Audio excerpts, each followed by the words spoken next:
Magandang gabi ulit mga kapatid. Welcome sa Transformation Series.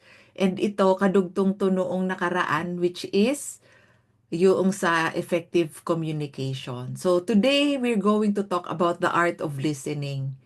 How we can learn better, connect better, and make an impact and actually allow other people to have impact on us. Diba? Yan yung nakakapalalim ng connection natin sa ibang tao. So ano ko lang, pasada ko lang yung topic natin last time para mas makonect natin. Yung foundations for effective communication, state of mind, positioning, rapport, voice, listening. Okay, kung gusto nyo ng recording, kung di nyo to napanood, just message me after our webinar. So ito, listening, dito nawindang karamihang attendees. Karamihan na nagulat sila, ay grabe, ganyan pala yung level of listening ko. Ay, nako, hindi pala ako nakikinig ng maayos. So, nakaka-relate ako dyan kasi ako nawindang din nung una kong ma-realize how poorly I was listening. So, na-discuss ko din yung three stages of listening dati. So, first is wanting to speak. So, karamihang tao, I bet more than 90%, nandito sa level na to, na kapag may kausap, habang nagsasalita yung kausap, karamihan, kating-kati na magsalita. Di ba? Iniisip na, ay, ano ang sasabihin ko?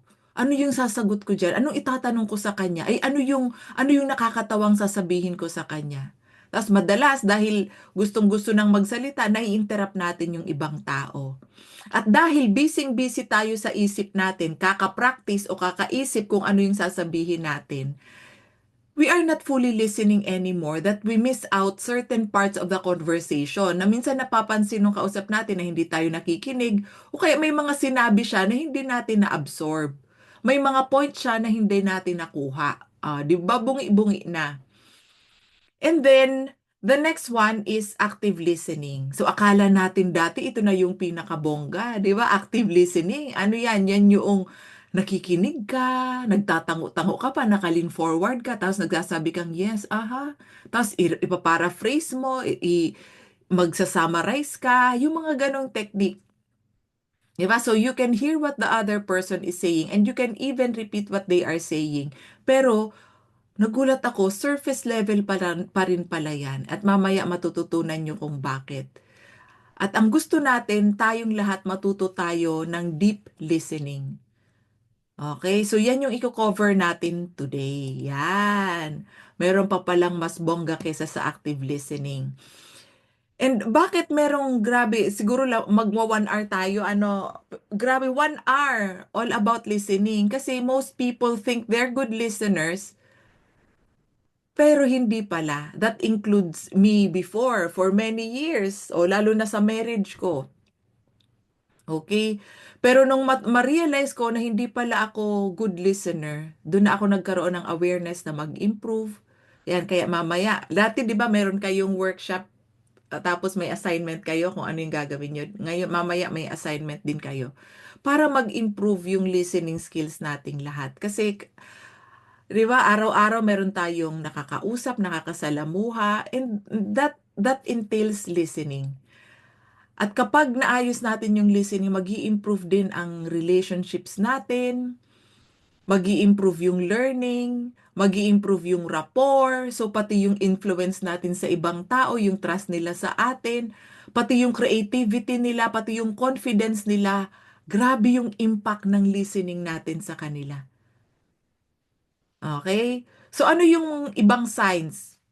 Ito gawa-gawa ko lang to, na-realize ko to sa sarili kong buhay, tsaka sa ibang tao. What are some signs that you need to listen better? One is, yan, very common. Pag may nag-open up sa atin, ang una-una natin ginagawa, mag-advise. Di ba? Sino nakaka-relate dyan? Mag-advise. Tapos, nagugulat tayo, parang hindi na-appreciate nung binigyan natin ng advice. Sasabihin pa, ay nako, makinig ka nga muna. O, di ba? Hindi ako humihingi ng advice, hindi ako naghahanap ng solusyon. Gusto ko lang makinig ka. Oh, di ba? Nakaka-relate ba kayo dyan? Hello, hello. Hi, Coach Jen. Yan. And another is you get bored listening to people. So sino dyan yung madaling mabore? Nag-umpisa pa lang magsalita yung isang tao, na-judge mo na agad ay boring. Kinuha mo na yung phone mo, tumingin ka na sa lahat ng parte ng paligid, di ba? Para i-distract mo yung sarili mo. You're easily distracted kasi madali kang mabore. And another sign is you struggle to learn from others na pwedeng paulit-ulit na nilang sinasabi, hindi mo na-absorb, o kaya yung wisdom ng ibang tao na naririnig mo, hindi mo na-apply sa sarili mong buhay. What's stopping you? Ngayon, ma-discuss natin yan today. The biggest obstacle sa learning through listening. Okay? And another sign that you need to listen better is people become defensive or frustrated when they are talking to you. Yung tipo, ay, nako, ay, ganun yan na naman. Okay, nagiging defensive sila kasi na-threaten, kasi baka na-challenge mo, mabilis ka mag-disagree, mabilis ka mag-criticize, o mabilis tumaas ang boses mo. Okay, so ano ang resulta nun? Which is another sign, people do not open up or don't cooperate with you. So madalas sa aking itanong, lalo na may magre-reply sa mga reels ko kasi ang reels ko also involves yan nga, relationships, yan, happy life, parenting.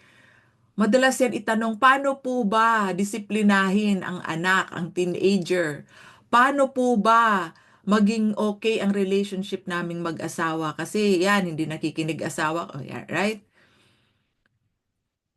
So, it always takes two to tango. Diba? Unahin natin yung pakikinig natin. Baka hindi yan nag-open up, anak natin o asawa natin, baka hindi yan nag-cooperate kasi tayo mismo, hindi tayo nakikinig sa kanila. They don't feel heard. They don't feel heard. So, ba't sila mag-open up? Okay? And another sign is you might feel disconnected in relationships. Pwedeng parang hindi ka, alam mo, parang walang connect. Di ba? Parang hindi malalim, parang mababaw lahat. Hindi mo, hindi ka makakonect on an emotional level. Hindi mo maintindihan yung intentions nila. Hindi mo maintindihan kung ano yung mga importante sa kanila. Okay? And that could be a sign that you are not listening enough. Okay? So, yan. Meron ba sa inyong nakarelate dyan? Meron bang signs? So, some signs lang yan ha. Siyempre, marami pang iba. Pero inuna ko dito yung mga hindi obvious. Hindi obvious na signs. So, kaya naisip ko nga na mag-focus dito sa topic na to, sa the art of listening. Okay? And then, we will have different topics, and in between each topic, meron tayong Q&A. Baka lang kasi meron kayong gustong i-clarify, okay, itanong, or i-share. So feel free to do that. You can raise your hand or you can unmute yourself and you can also chat. Yan, yan, medyo relate. Lahat tayo, di ba? Kasi alam nyo naman pag transformation series, lahat tayo nakaka-experience nun. Kasi transformation series is about what's common in all of us as human beings. Yung mga mistakes natin, yung human nature mismo, yung frailties natin, yung common challenges natin. So don't think na, kumbaga, napapagalitan ko. Kaya kasi lahat ng mga tinuturo ko sa inyo, na-experience ko din sa sarili kong buhay, na naging challenge ko din, and natutunan ko how I can improve on them. So pare-pareho tayo. Okay? So, yan, first is talker-friendly listening. Paano ba maging talker-friendly? Ibig sabihin, yung kausap mo, wow, panalo, panalo siya. Tuwang-tuwa siya kapag ikaw ang kausap niya. How can you be a talker-friendly listener? Next is, how can you use listening as your gateway to learning? Paano ka mas matututo sa buhay, sa business, o kung ano man yung gusto mong matutunan? And number 3 is impact listening. Ano ba yung impact listening na yan? And again, habi ko nga, may Q&A tayo in between, at kung hindi mo pa natanong yan sa dulo, meron pa ikaw chance. And meron tayong 10-minute breakout room and very short assignment para ma-practice mo for the next month. Kasi yan nga, para sa mga hindi pa nakakaalam, ang transformation series ay every month, last Wednesday of the month. So you are welcome to attend the next one sa bago mag-Christmas. Okay? So let's go to the first topic, which is talker-friendly listening. So ano ba yan? Paano ba maging talker-friendly? Pero tanungin ko muna kayo mga kapatid. Asan kayo? Gusto ko kayong makita. Yan. Usog ko lang ang mga mukha nyo. Para at least nakikita ko yung name nyo. Ayan, ayan, may mga nakaunang camera. Hi, Red. Hi, Maribel. Hi. Hi, Maria Victoria. Ay, May. Ayan, isa pang suki to si May. Oh, ayan. Mga suki ng Transformation Series. So, how do you feel when you're talking to someone who is critical, fault finder, naka-frown, kakabukas mo pa lang ng bibig mo, mataas na boses, 'di ba? Magdi-disagree agad, ikikriticize ka kaagad, 'di ba? So how would you feel kapag ganyan yung kausap mo? Whether sa trabaho 'yan o sa pamilya. Oh, masistress ka talaga, 'di ba, Ma'am Lina? Right? Masistress ka tapos ano, tense ka na. Pag tense ka, na-stress ka, na-threaten ka. Okay? Kapag threatened ka, you don't feel safe. If you don't feel safe, you will not open up. Hindi ka mag-share kung ano talaga yung mga importante sa'yo. Okay? You become defensive. So in short, hindi na magiging productive yung conversation ninyong dalawa. Sa itsura pa lang, sa reaction pa lang nung kausap mo. Hindi mag-open up, di ba, Coach? So ganun din tayo, balik rin natin yung situation natin. Paano ba tayo kapag kausap tayo ng mahal natin sa buhay? Or maybe teammates natin, prospects natin? 'Di ba? Pag may inopen up ba sila, bigla nating ikikriticize, right? Ikumpara natin 'yan kung ang kausap mo relaxed. Relax habang nakikinig sa'yo, accepting, okay? Validating, kumbaga naiintindihan niya na valid yung emotions mo. Hindi kanya kinikriticize na, ay nako, ang arte-arte mo. Ay nako, ano na, walang ano, wala namang issue, ini-issuehan mo lang. O, di ba? Nag-uumpisa ka pa lang nga, nasemplang ka na. So, kapag ang tao nakausap mo ganyan, you feel relaxed then and you feel confident and you feel safe. Yan ang pinaka-importante. You feel secure, you feel safe to open up. Dahil nag-open up ka, anong nangyayari? O, nalalabas mo yung mga gusto mong ma-share, nagiging deep, nagiging productive yung conversation. So yung tao din, mas marami siyang nalalaman about you. So mas marami din siyang nako-contribute. So there's closeness. Nagiging interesting ang dialogue. So kung baliktarin mo yan, di ba? Tapos ikaw naman, yung accepting, ikaw yung relax na kausap.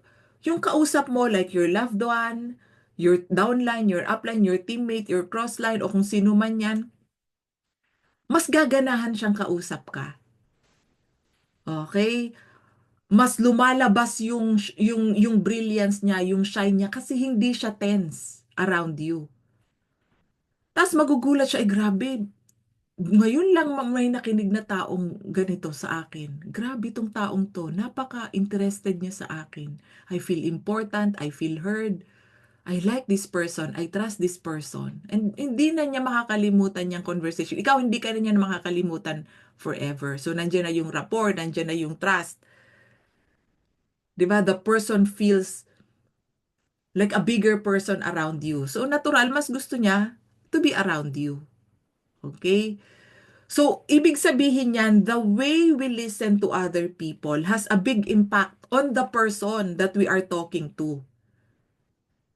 The way we listen has a big impact on the quality of the conversation. So minsan kasi magrereklamo tayo sa isip natin, 'di ba? Ay naku, wala namang kwenta tong kausap, boring, walang napatunguhan yung usapan natin. 50-50 tayo doon. Meron tayong role as a listener. How do we bring out the best or the worst in the person we're talking to? Okay? So you can change what you bring out in the other person by the way you listen to them. Kaya yan ang webinar natin today. Hello, hello. Ayan. Depende sa mood. Okay, yan. Hi, Ma'am Miss Vicky. So, ano ba yung two kinds of listening? Yan, ito. Listening to disagree yung una. Marami akong nakakausap niyan. Ako din dati, ayan. Nakikinig pa lang, ina-assess ko na sa isip ko, tama ba yan? Ay, hindi. Agree ba ako? Ay, hindi. Kasi ganito yung nabasa ko, kasi ganito yung sinabi, kasi diba? So, tandaan natin, lalo na sa mga important relationships natin, lalo na sa mga human topics of the human heart. Yan. Oh, kapag mga academic, sige, pwede ka diyan mag-disagree, agree, di ba? Sa korte, yan naman trabaho diyan, di ba? Agree, disagree sa korte. Pero kapag topics of the human heart, yan. Remember, human beings are sensitive and vulnerable. Kapag ang mga pinag-uusapan ay bagay na importante sa kanila. Pwedeng hindi yan importante sa iyo, pero pag yan importante dun sa kausap mo, sensitive sila dyan. So kapag sila nag-try silang mag-open up, nag-try silang i-approach ka, tapos nag-disagree ka kaagad, challenge mo kaagad, criticize mo kaagad, again, magiging tense sila and they close down. Pag close na sila, of course, hindi open, o di ba? Play on words. Hindi sila open, tapos defensive sila. So, mahihirapan ka nang i-explore kung ano yung gusto nila, kung paano mo sila matulungan, o kung paano ka din mag-adjust, o paano ka mag-contribute. So, listening to disagree.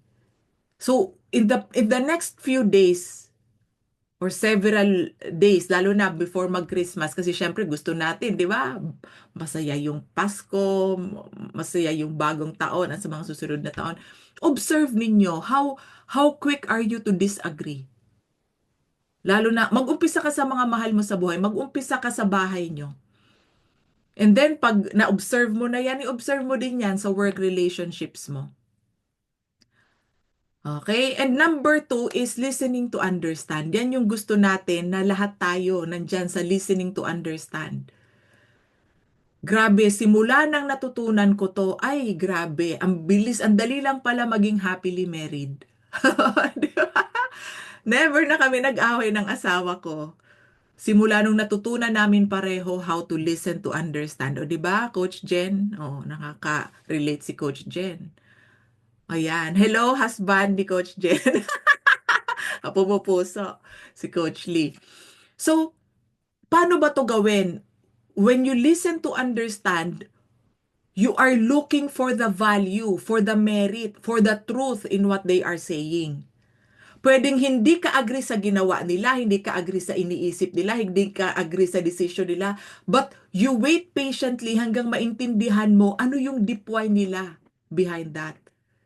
Bago ka magalit sa asawa mo o sa downline mo o sa customer o kung sino man, alamin mo muna what is meaningful to that person. Diba? So bago mo awayin yung asawa mo kasi na late o kung ano man, alamin mo muna baka yung deep why niya is pinoprotektahan niya yung role niya as a provider kasi kayong mag-ina yung pinaka-importanting parte ng buhay niya. Hindi niya maaatim kung may mangyaring masama sa trabaho niya. Right? So kapag ganyan, you are listening to find the truth, the deep why, the value behind what they're saying, they feel like you are working together.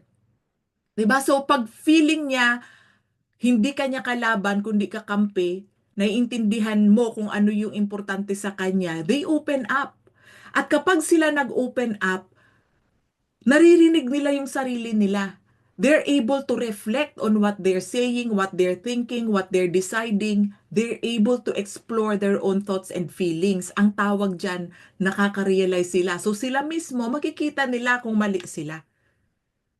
Pero kung sa una pa lang, ikaw na ang sumemplang dyan, nainis na sila sa'yo, hindi pa sila nagkaroon ng chance to reflect, to realize. Okay? So ano ang ibig sabihin yan? You are helping the other person to have new realizations because of your listening ability. Does that make sense, kapatid? Okay, so lahat tayo ha, i-observe. Grabe ba tayo, mabilis ba tayong mag-disagree? Paano tayo magli-listen to understand? Okay, so yan, may mga nakaka-relate. So, how do you make people interesting talkers? Yan. So, pag sabi ko nga kanina, one sign that you need to be a better listener is you find people boring kapag nagsasalita sila.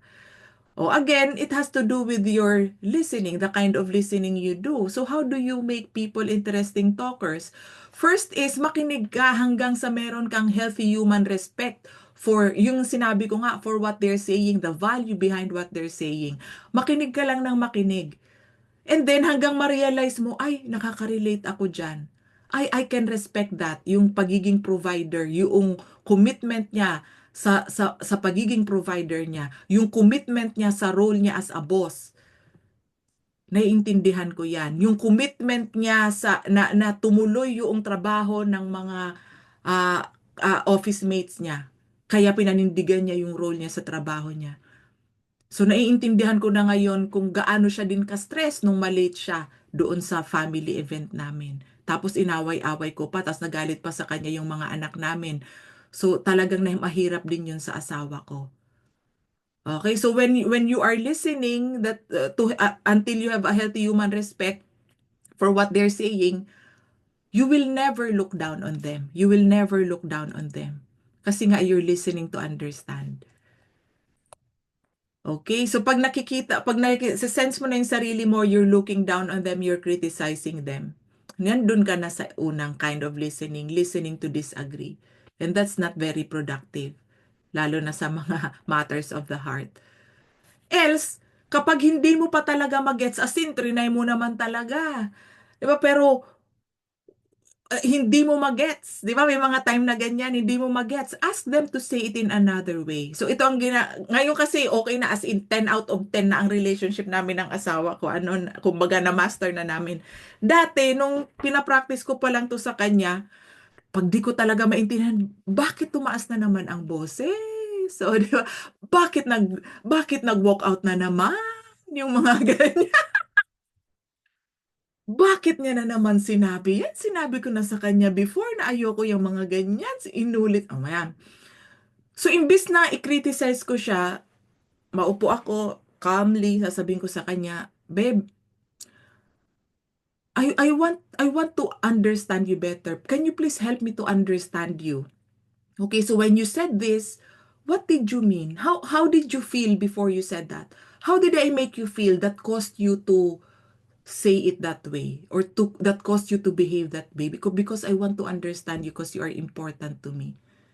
O, di ba? Magiging defensive ba yan? Oh, hindi magiging defensive. So, or you can ask for clarification. Or you can tell them, okay, ito yung pagkakaintindi ko sa sinabi mo. Tama ba yung pagkakaintindi ko, babe? Do you feel I understand what you're trying to say? Okay?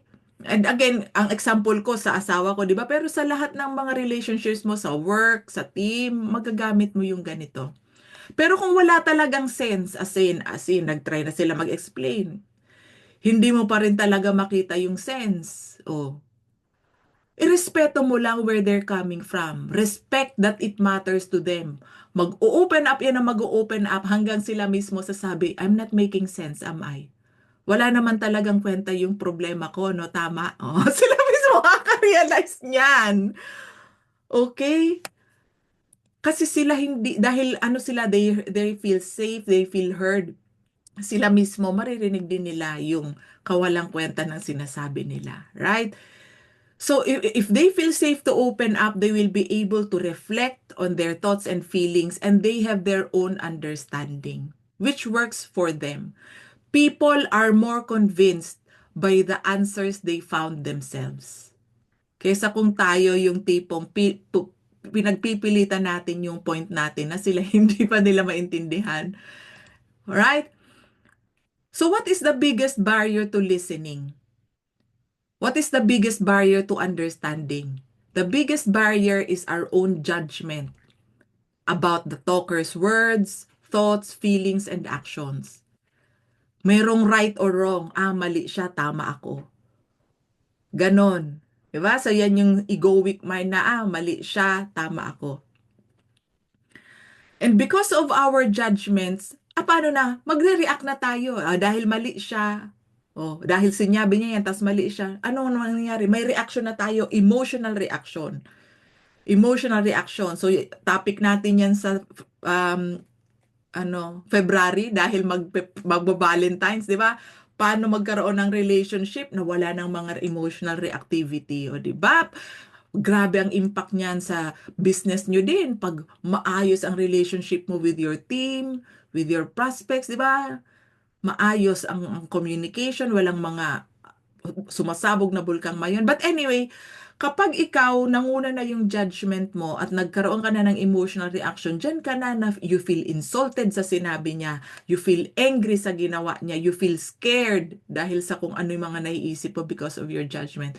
So because of your judgment, contaminated na yung facial expression mo, yung tono ng boses mo, yung behavior mo, naka-cross arms ka na, naka-away ka na, nakangiwi ka na, yung words mo, iba na ang ah, pagkakabagsak, iba na din yung words na gagamit mo. Right? At kapag may judgment ka na, we stop listening kasi nasa isip mo na is, mali, mali siya, mali siya, mali siya, tama ako. Paano ko siya makukonvince na mali siya? Okay? So, ano ang nangyayari kapag meron tayong judgment?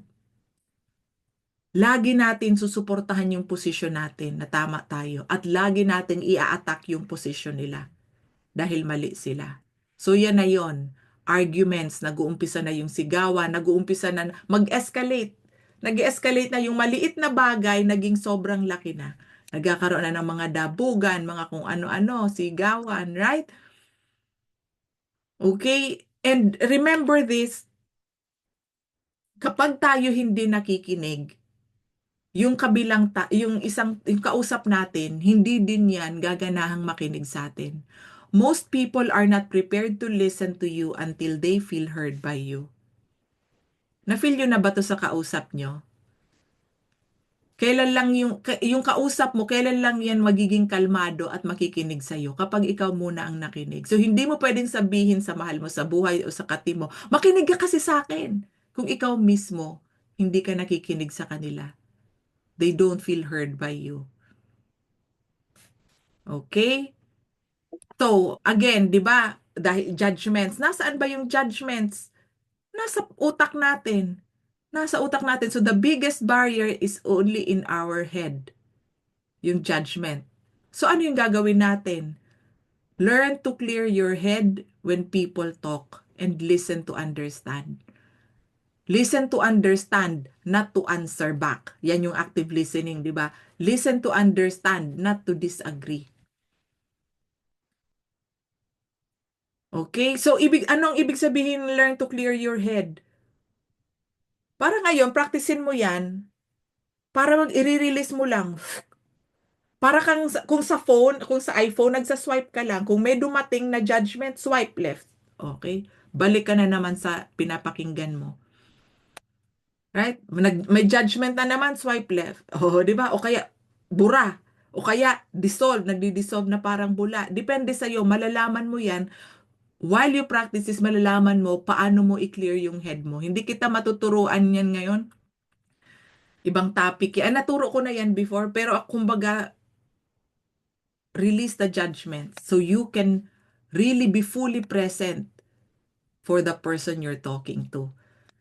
Alright? So, imbis na mag-disagree, ano ang gagawin mo? Look for what you both want. Oh, gusto mo, gusto niya din. And look for what fulfills both your needs.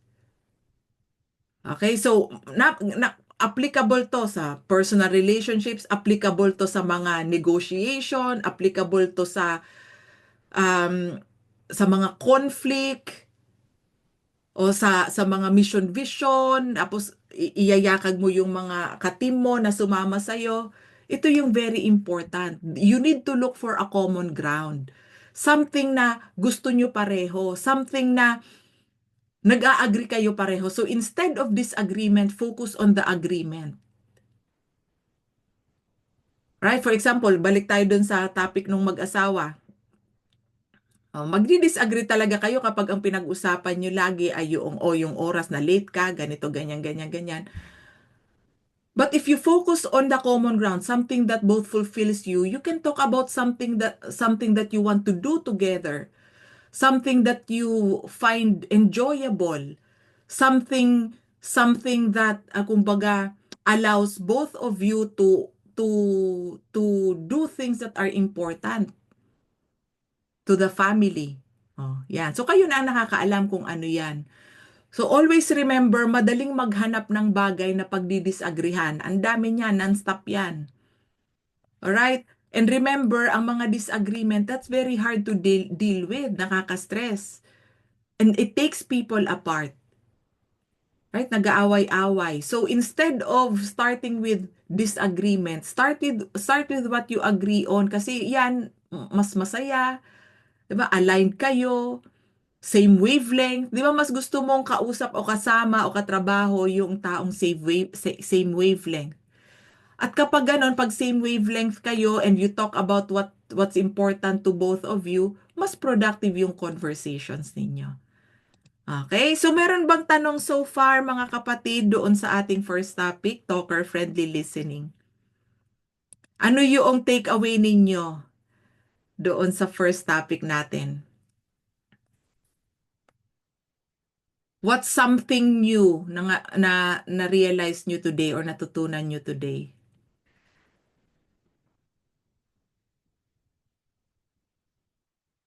Okay, so that's all right. So mamaya kung may gusto kayong, ay si Coach Jen nag-unmute. Oh, sige, go Coach Jen. Ayun, sobrang winner mentor yung yung listen until you have a healthy human respect for what they are saying.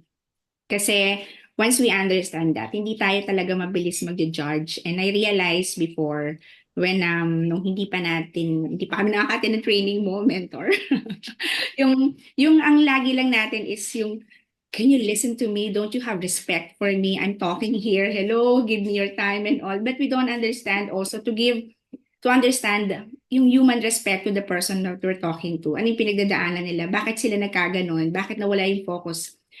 Like what yung binigay yung scenario kanina. And very true. Once we understand that, kayo na, may kausap akong downline. It took us like 2 or 3 hours. Alam niyo yung pag pinapractice mo siya, ang dami niyang ilalabas because naramdaman niya that it's a safe place to share something to you.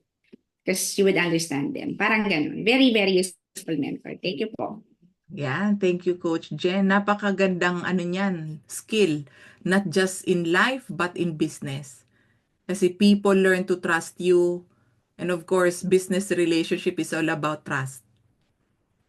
Okay, and nag-share din si Coach Carol, focus on the common ground. Coach Lee, if you listen to understand, you give people an opportunity to have self-realization instead of ikaw ang mambembang. Tawa. Coach Carol, instead of disagreement, focus on the agreement. Parang sinabi ni John Maxwell po, spend 80% of your time working on your strengths. So in connection, mas magmamagnify ang agreements. Yes, thank you, thank you. So let's proceed to the second topic, which is listening as the gateway to learning. So paano mo masasabing, okay, alam natin na being a good listener is a very good trait. Okay? So okay, winner 'yan sa personal relationships, winner 'yan sa pagiging parent, winner 'yan sa trabaho. Yan ang isa sa mga pinakahinahanap lalo na sa hindi lang sa leaders kundi kahit sa anong rank sa trabaho, di ba? At lalo na kapag nasa business ka or leader ka, you are very well liked kapag good listener ka. You are in demand. Gusto kang nakakausap ng tao, pinupuntahan ka ng mga tao. You bring out the best in other people. Bakit you bring out the best in other people? Kasi ganado silang mag-open up na marami silang nare-realize, lumalabas yung confidence nila at creativity because they feel safe around you. They can shine around you. And ang mga good listeners, they are also good learners. Yan ang next topic natin. So paano sila nagiging good learner? Sa kabaliktaran naman, ang mga poor listener, sila yung mga nakakakos ng frustration and resentment sa ibang tao. Na tipo, ay, naku, nakaka-frustrate, hindi nakikinig, ganyan. So, sila din yung mga bored with people, bored with life, they're uninspired. So hindi nila nakikita paano ma-extract yung excitement, yung gift, yung opportunity from every person, every conversation they have. Okay? So ano ba yung normal listening process? O, pag sinabing normal, yan yung hindi ideal. Diba? Kasi kung yung usual na pakikinig ng mga tao ay winner, edi sana ang daming tao good listeners and good learners. Diba? So paano ba yung normal listening process? Number one ay pag may narinig sila, finifilter agad nila based on their own understanding. Oh, so yung own understanding, ang dami ang pwedeng makaapekto niyan. Yung childhood niya, kung paano siya pinalaki ng magulang niya, kung ano yung sinabi sa kanya ng teacher niya, kung ano yung narinig niya sa TV, kung ano yung mga natutunan niya sa mga pelikula, kung ano yung narinig niya dun sa isang speaker. Right? So kung ano man yung pagkakaintindi niya, binit niya kaagad doon, ay mali yan. Oh, di ba? So meron agad, do I agree or not? So sa umpisa pa lang, ang dami mo na, kapag ganito yung process, ang dami mo nang na-chuchugi. Ang dami mong tinatanggalan ng opportunity na matuto ka. Alright? Pangalawa, kapag halimbawa, ay, sige, agree ako dyan. Kasi narinig ko, sinabi din niya ni ano, agree ako dyan, sige. So, papasok na sa step 2. So, what will that mean to my life? So, pag sinabi niyang maganda mag-exercise, what will that mean to my life? Pag mag-exercise ako, it's going to make time, to take time. Ay, nako, busy ako. So, mahirap mag-exercise. So, wag na lang. Diba? So, ganon. May mga evaluation na ganon. Pero pag, sige, pwede akong magka-time. So, number 3, paano ko yan ma-accomplish? Sige, so magkakaroon na ng planning. Tapos pag interesado siya, saka lang papa-open up niya yung isang tao. Sige, can you tell me more? Paano ka mag-exercise? Ano yung mga habits mo? Yan. Can you teach me? Dito niya lang inaalaw.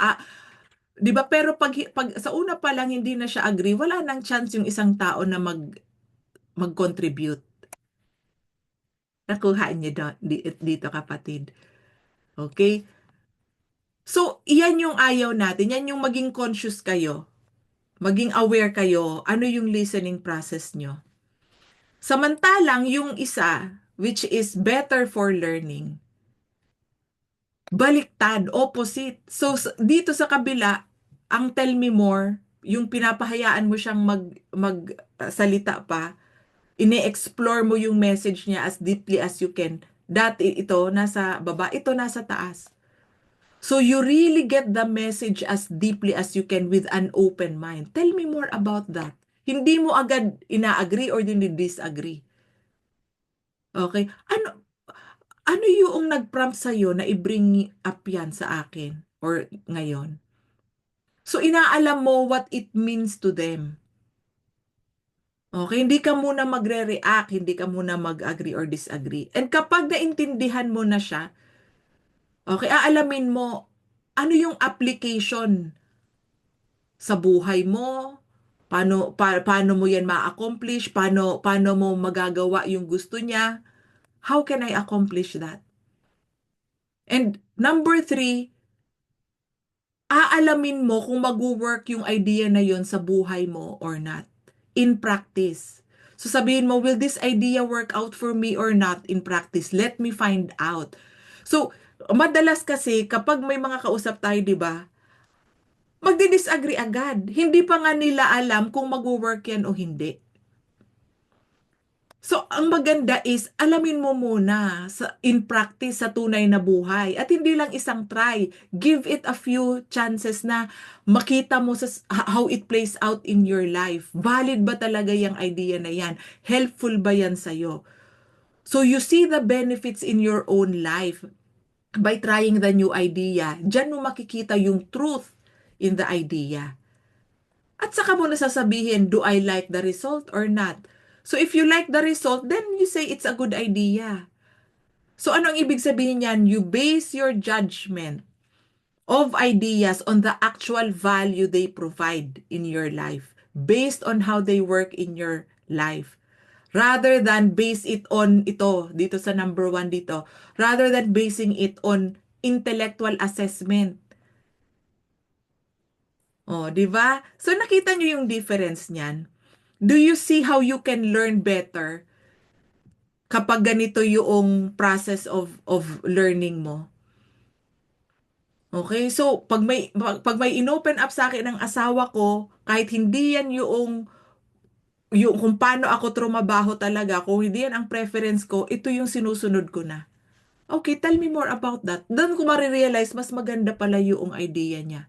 O di, nakatipid pa ako ng effort and energy. Ibig sabihin ko, ay hindi, ito ang gawin natin kasi ganito, ganyan, ganyan, ganyan.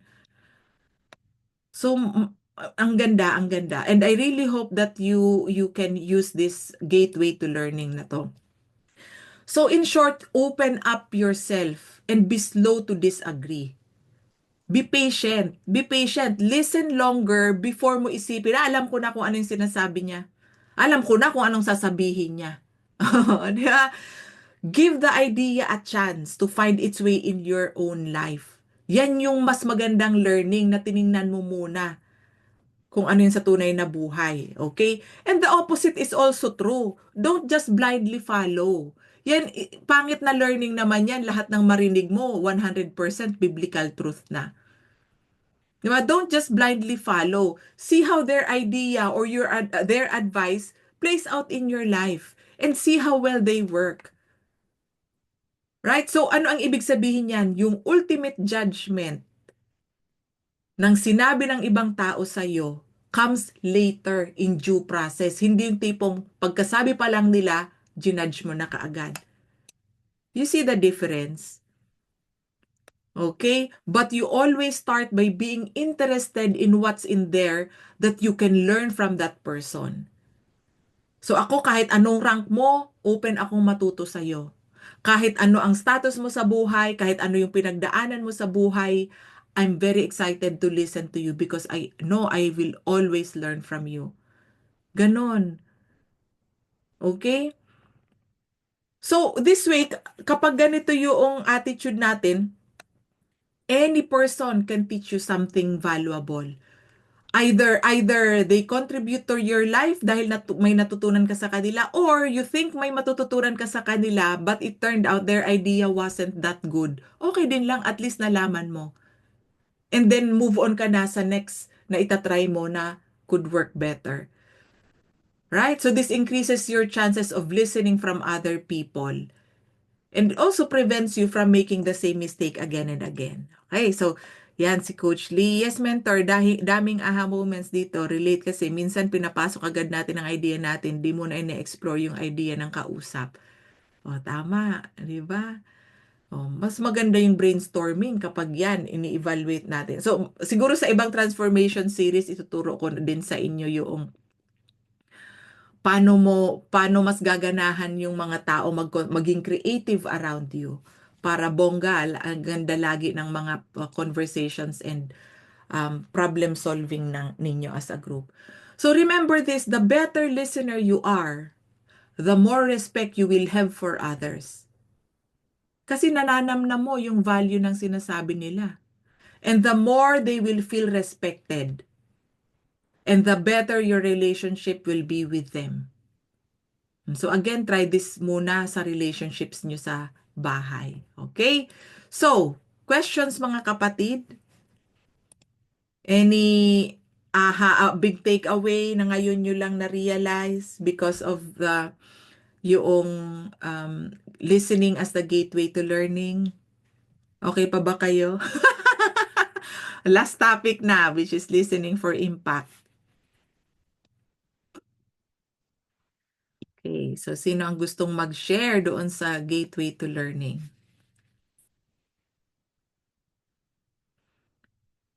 Ako na lang, Hi, mentor. Coach May.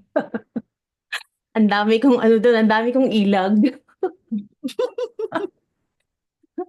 Ang dami kong ilag diyan sa topic yung gateway to ano. Kasi recently, you know, me naman, 'di ba? parang I have a lot of my mind, and minsan talaga ako dun sa anak ko naman. Kasi ako good listener ako sa husband ko. I don't agree this past few days, no, kasi mahirap eh. Kasi nagpapagaling pa siya. So I don't agree. Ano lang ako, parang listen, and then basta hindi ako masyadong ano dun sa asawa ko. But to my son, yan, medyo I have to use my ear. I have to pay attention. I have to open myself to be slow and disagree. Kasi pre-teens, parang madami siyang idea, madami siyang mga disagreements na. Um, so, ayun, I have to listen. Yun yung natutunan ko dito. I have to listen. I have to slow to disagree doon sa mga sinasabi niya. Kasi nasabihan na naman niya ako nung isang araw. You don't even listening to me. O, ganyan kami. Tingnan niyo na kung ano yung pinagdadaanan namin, di ba? Ang anak ko ay half Filipino. So, nire-raise ko siya as Filipino value. Meron siya noon. But sometimes, of course, the environment around him, and siguro ako na rin, I really have to slow down with my life, no? This, masyado kasing mabilis at marami kaming pinagdaanan this year. Siguro yung brain ko is non-stop, kaya parang pag may sinasabi siya, I cannot absorb it right away.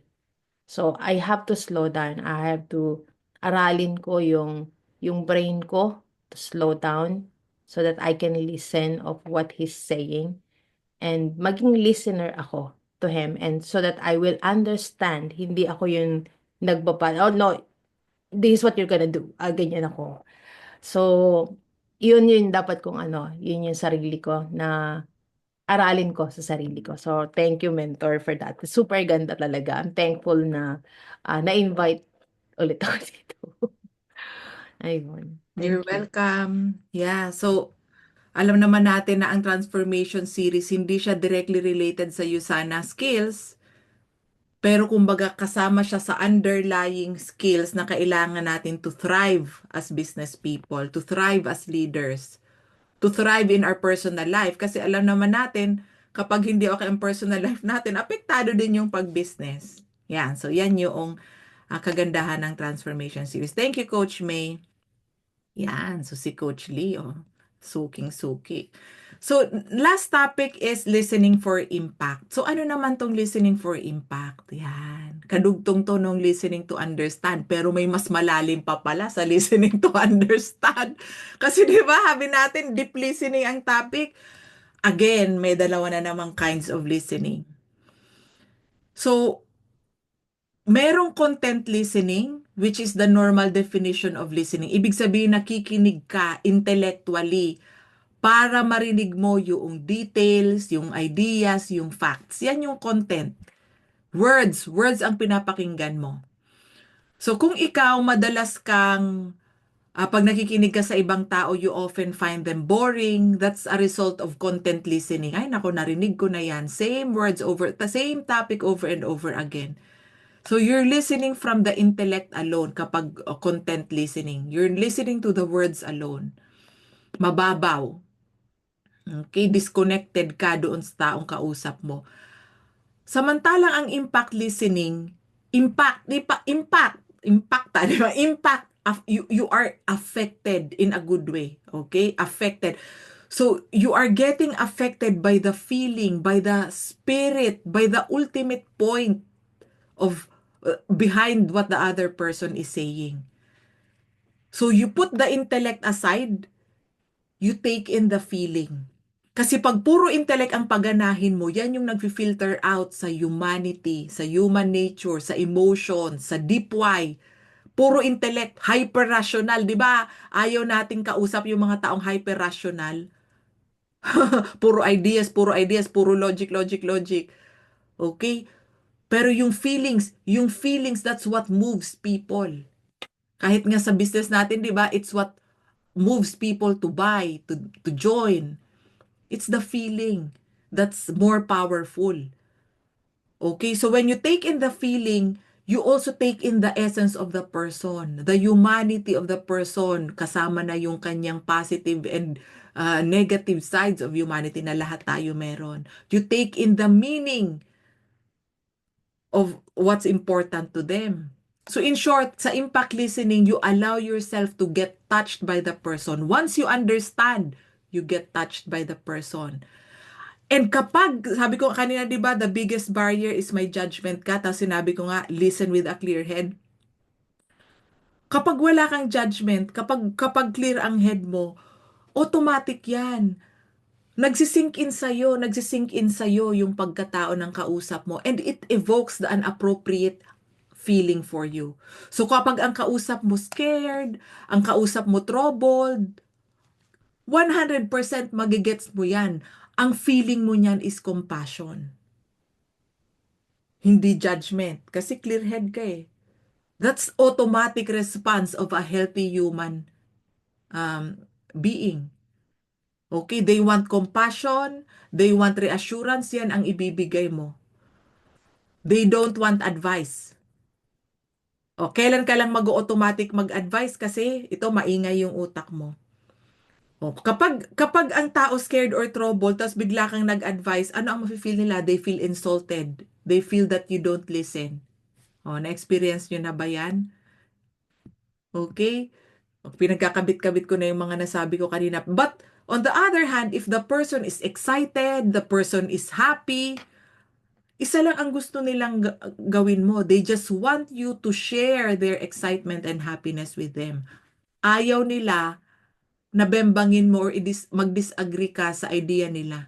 Di ba may mga taong ganon, happy-happy ka, ang dami mong plano, ang dami mong ideas, tapos parang may dala kang balloon, tapos may dala silang karayom, pop! O, di ba? Burst your bubble. Di ba nakakainis yung mga ganon? O. So, ano yung gusto natin? Dito tayo mag-focus na matutunan natin. Impact listening. Okay, sa impact listening, yan yung sinasabi nating merong understanding, merong closeness. Yan yung mafe-feel mo, same wavelength kayo ng kausap mo. And that's what satisfies human beings. Kapag merong connection sa feelings, nagkakaintindihan. It's what touches people. It's what connects people. Kung magpo-connect ka lang sa content, shallow, boring yan.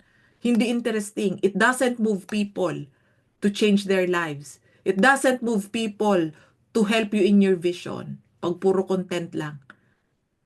Okay? Dito sa impact, yan, dyan ka may rapport, dyan may trust, dyan may belief, dyan yung may mga kilabot moments.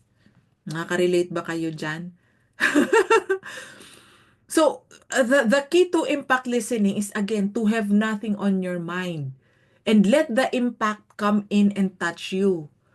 Hindi magkaka-impact kapag ang dami mong ingay dito. Kausap mo sarili mo, so hindi mo siya naririnig, hindi mo siya natatanggap. May mga judgments na, so barado na, may filter na kaagad. And remember this, people always feel more than they can say. Di ba? Na-feel nyo ba yan? Lalo na kapag powerful emotions, hindi mo ma-describe in words. Nagets nyo ba yon? Kapag mga powerful emotions, hindi mo may explain yan in words. Kahit nga yung lasa ng pagkain na masarap, hindi mo ma-explain in words 100% eh. Tama? So, powerful emotions are difficult to convey in words. So, what I'm trying to say is do not restrict yourself to just words or just content kasi limitado yan. You won't be able to connect deeply with someone kapag sa words or content lang. Okay? Kapag ikaw, you allow yourself to be impacted, to be affected by the why of the person, by what's important to that person, dalawang feelings yung makukuha mo. Either. So, isa is what? Compassion. Compassion kapag sila, they're not in a good place. So, if you're not judging them, automatic yan. You feel compassion. And compassion is a beautiful feeling. It's a warm feeling in your heart. Diba? Your heart goes out for someone. So, hindi mo sila i-judge kasi bakit? Your heart goes out for someone. Naiintindihan mo how they're feeling. Or kapag sila nag-share sa'yo ng good news, ng excitement, nag-share sila ng happy stories, ano ang mafe-feel mo niyan? Joy. Joy is a very light feeling. Okay? Kapag clear ang head mo, ang mafe-feel mo sa good news nila, joy, hindi inggit. Ang iba kasi 'di ba, kapag nakikinig sa good news ng ibang tao, naiinggit kasi bakit andun yung mga judgments, maingay. So they are not able to experience the feeling of joy for other people. Okay? So, mga kapatid, measure your listening ability not by the facts you remember, which is active listening, but by how much you felt touched by the person. Kaya sabi ko, grabe Lord, praise you Lord talaga as in, araw-araw ng buhay ko, every second, nakausap ko asawa ko, kausap ko anak ko, o kahit ang anak ko 'di ba may Down syndrome, minsan di ko maintindihan sinasabi, o kaya mabagal, putol-putol, ah, iba-iba yung grammar, etc. May mga maling words. Enjoy ako, 'di ba? Grabe lumalabas yung puso ko parang umaawit, 'di ba? So, can you imagine that if you are able to allow people to affect you that much every day of your life that you're with someone, it would bring you joy. Okay? So, listen in order to be affected by their impact. But remember, that does not mean mag-sympathize ka. Iba ang sympathize. Ang sympathize is pag nagsabi siya sa'yo ng something na mabigat, malungkot, pati ikaw na down na. Sympathizing yon. And sympathizing is not listening. Ulitin ko, sympathizing is not listening. When you absorb their pain, it's not listening. That's identification. Anong ibig sabihin yan? You are absorbing their pain because you let your own fears and judgment contaminate the way you listen. Nakuha niyo yung difference? If you are really truly listening, hindi mo ma-absorb yung pain nila. If your mind is clear, hindi mo ma-absorb yung pain nila. You can you can just be there for them and feel compassion. So, may questions ba mga kapatid sa impact listening? May impact ba sa'yo yung impact listening? Who wants to share their takeaway doon sa last topic? And then we will have our breakout room na. 10 minutes lang naman yon. Mentor, may question ako dun sa Sure. last time, di ba? Sabi mo, don't sympathize, don't absorb. So, kasi sometimes I have cases na while I'm listening to a friend, napifeel ko yung pain from that person. Kumbaga parang I can relate. I can give advice pero um basta parang we have the same ano yon, sympathy or feeling or emotion that time. And sometimes basta nakikinig lang naman talaga ako. I just listen. Pero hindi ako makapagbigay sometimes ng advice of what that person needs to do. So paano 'yun? How to prevent that parang sympathize sa kanya? Okay. So thank you for that question, Coach May. And relate ako dyan sa concern na yan kasi na-experience ko yan, especially noong decide ako if I'm going to coach people. Diba? Kasi syempre kapag magkausap mo yung mga kaibigan mo or kapag ang profession mo, kinakausap ka ng mga tao, they're talking to you about their challenges. Pag Mhm. mag-sympathize ka ng mag-sympathize, pag inabsorb mo ang pain nila, matidrain ka talaga. Walang matitira sa'yo. Kasi inabsorb mo yung pain mo. So, yun yung una kailangan sure ako that I know the difference between sympathy and empathy. I know the difference between sympathy and compassion. Okay, ano yung difference noon? So, yung empathy, halos pareho siya sa compassion. So, pag-isahin ko na lang sila. Yan yung gusto natin na mas nandun tayo, empathy and compassion. Empathy is naiintindihan natin yung aspect ng human life na pinagdadaanan niya. Kasi tayo na pagdaanan din natin yun. And that's yung pain niya, yung experience niya, alam mo mahirap.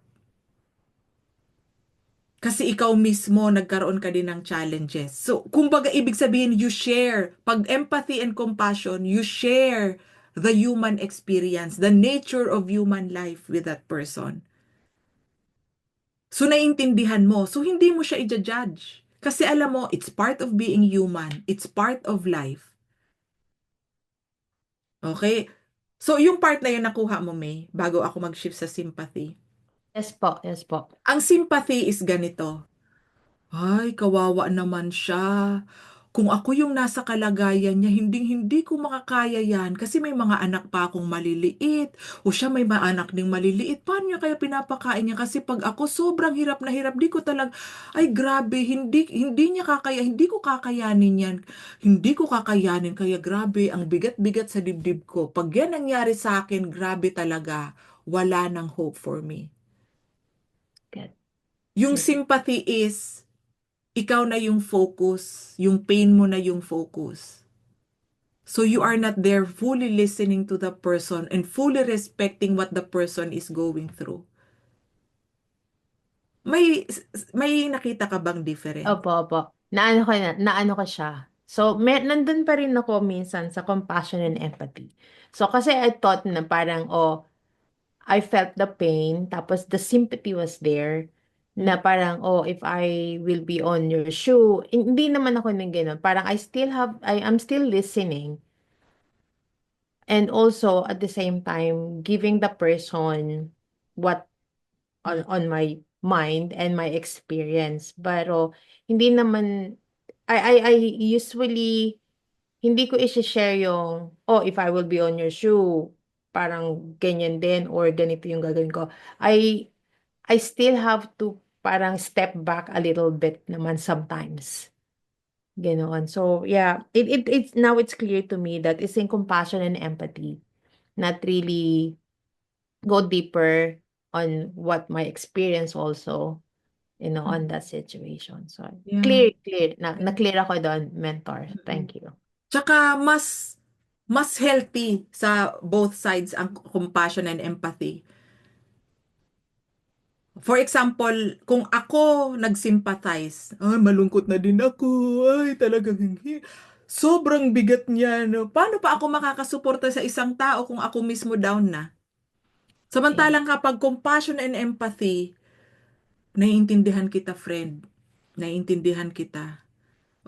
Painful talaga yan, friend. Okay, so, without you being dragged down, you Yeah. see, pag compassion and empathy, you respect that it's part of human life. And because it's part of human life, kayang-kaya natin yan. In your head, ganon. So, hindi ka Opo. nagpapadrag down. One time I was dragged down. Mm. Parang may nakita lang ako doon sa person, tapos parang alam ko malungkot siya. Naka-relate talaga ako, pati ako napaiyak. Yung Mm. parang wala na ako nasabi, but just to cry also. So, parang yun yung time na nandun ako sa sympathy. But, yeah, now I really understand, and siguro I can really handle this well every time I talk to the person na yun, yung may mga pinagdadaan ng drama sa buhay. Yeah, and it's very important for your mental health as well. So ako, for example, meron akong mga kino-coach, victims of domestic violence, divorce, kung ano pang abuse, mabibigat talaga, 'di ba? So kung ang kausap ko ganyan lagi, o di kung puro simpati ako, o di yung mental health ko mismo naubos na. Yeah, So yeah. hindi siya healthy ang sympathy, right? So Thank you, yon, ma'am. and again, let's not assume na ang kausap natin kailangan ng advice, 'di ba? Karamihan sa kanila, ang gusto nila, taong makikinig. Karamihan nga ayaw niya ng advice eh. Pag halimbawa, may tao na alam mo na tendency niya talaga magbigay ng advice tulad ng asawa ko. Pinapangunahan ko na.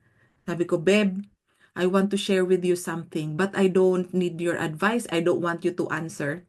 I don't want you to solve things for me. I just want you to listen. Is that okay? Oh, pinapangunahan ko na kasi alam ko habit niya yon. So pag nag-share ako, makikinig lang siya. Maganda din yun sa kanya, maganda din sa mental health niya kasi alam niya hindi siya obligadong mag-isip. Quiet din yung mind niya. Kasi kapag ang habit ng tao magbigay ng advice, nagsasalita pa lang ako, hindi nagpo-formulate ano ang solusyon nito? Ano ko 'to sasabihin? O, 'di ba? So maganda yun nga. If you do not feel obliged to give advice, you are able to listen better. Thank you, mentor. You're Really, welcome. clarification to my head. Welcome. Thank you. Yan. So meron pa bang tanong? Okay, so if you have more questions, sabihan niyo lang ako. So ito, paki-screenshot ito. Alam ko nasagutan na to ng ibang umattend last month, pero kasi 1 month na, no? I-assess niyo din yung sarili niyo. Meron bang improvement? Di ba? Kasi importante kapag meron kang nakita sa sarili mo na importanteng i-improve, ginagawa ng paraan to improve. So, tingnan mo. Are you all ears? Take a moment to evaluate your listening skills. So, on a scale of 1 to 5, ano ka as a listener? 5 being the best. Okay?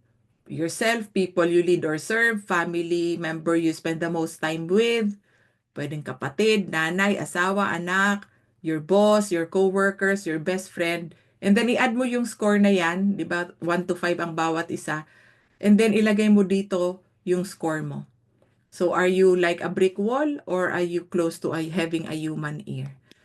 So kahit nasagutan nyo na to, gawin nyo pa din kasi yun nga, check if you are making progress sa listening nyo. Screenshot nyo yan and then meron pang isa. So review the following list of poor listening habits and mark each with F for frequently, S sometimes, R rarely, according to how often you exhibit the tendency. So sagutan mo yan. Screenshot, sagutan, and then sa dulo, what can you do during the upcoming week to improve your listening skills? Na-screenshot na ba pareho? Kasi yan yung topic nyo sa breakout room. So for the breakout room, share your listening test results and your action to improve your listening skills. And what in your life would be different if you truly become a good listener? Okay, so clear ba kung ano ang gagawin sa breakout room? We have 10 minutes for the breakout room. Si Coach Lee ang maglagay sa inyo sa breakout room. And bago tayo pumasok sa breakout room, ito yung assignment. Assignment is for the next month. Di ba? 4 weeks. Have nothing on your mind when somebody is talking to you and truly listen. Type me if you are committed to doing this assignment every day. Your personal commitment to learn how to truly listen without judgment, listening to understand, listening for impact, listening for connection, listening as a true human being. Yan. I'm glad. Okay? So, pasok na po sa breakout room for 10 minutes. And if you have other questions, I'll stay here hanggang masagot ko yung tanong ninyo. Okay. Kita-kits next week. Next week pala, 8 o'clock Philippine time na ang ating Wednesdays. Yan. Thank you for attending.